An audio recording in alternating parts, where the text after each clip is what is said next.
Proses pernafasan manusia dimulai dari menghirup oksigen, melakukan pertukaran dengan karbon dioksida di paru-paru, lalu dikeluarkan bersama dengan uap air lewat rongga hidung. Walaupun prosesnya sama di tiap manusia, ternyata terdapat beberapa faktor yang dapat mempengaruhi frekuensi pernapasan pada manusia. Apa saja faktor yang mempengaruhi frekuensi pernapasan? Simak video berikut ini.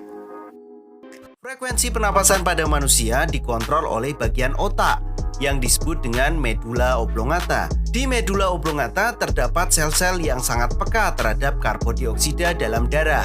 Ketika kadar karbon dioksida dalam darah meningkat hingga di atas normal, medula oblongata akan meningkatkan aktivitas otot-otot interkostal dan diafragma.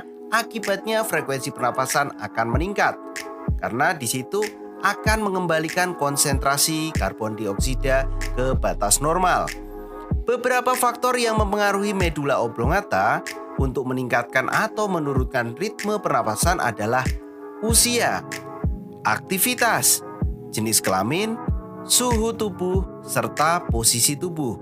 Kita akan bahas satu persatu agar kita menjadi lebih jelas tentang faktor yang mempengaruhi frekuensi pernapasan manusia. Yang pertama adalah usia. Jika kita perhatikan, bayi memiliki frekuensi pernafasan yang lebih cepat dibandingkan dengan orang dewasa.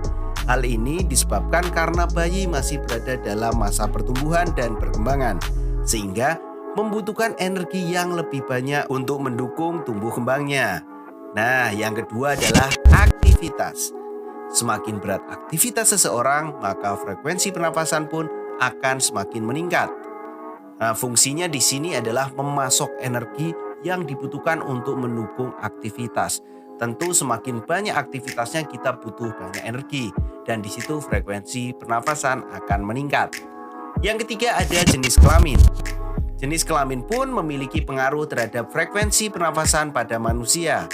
Laki-laki biasanya memiliki tingkat yang lebih tinggi dibandingkan dengan perempuan. Hal ini dikarenakan volume paru-paru pada perempuan itu lebih kecil dibanding laki-laki. Nah, yang keempat ada suhu tubuh.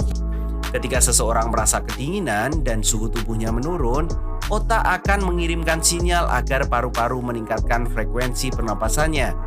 Dengan begitu, tubuh akan mempercepat pembakaran agar tetap hangat, sehingga frekuensi pernafasan akan meningkat. Yang kelima ada posisi tubuh.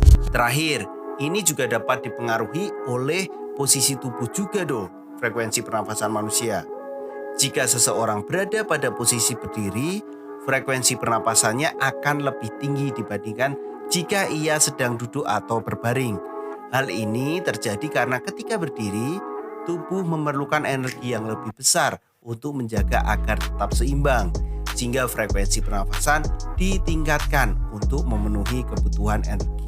Secara umum itu adalah pernafasan itu erat hubungannya dengan kebutuhan energi manusia. Perlu sahabat ketahui, rentang pernapasan normal pada orang dewasa dan anak-anak berbeda. Meskipun laju pernapasan normal dapat sedikit berbeda saja antar individu. Ada kisaran yang dianggap umum oleh dokter ataupun ahli-ahli medis. Laju pernapasan normal orang dewasa yang sehat itu rentangnya antara 12 dan 20 nafas per menit.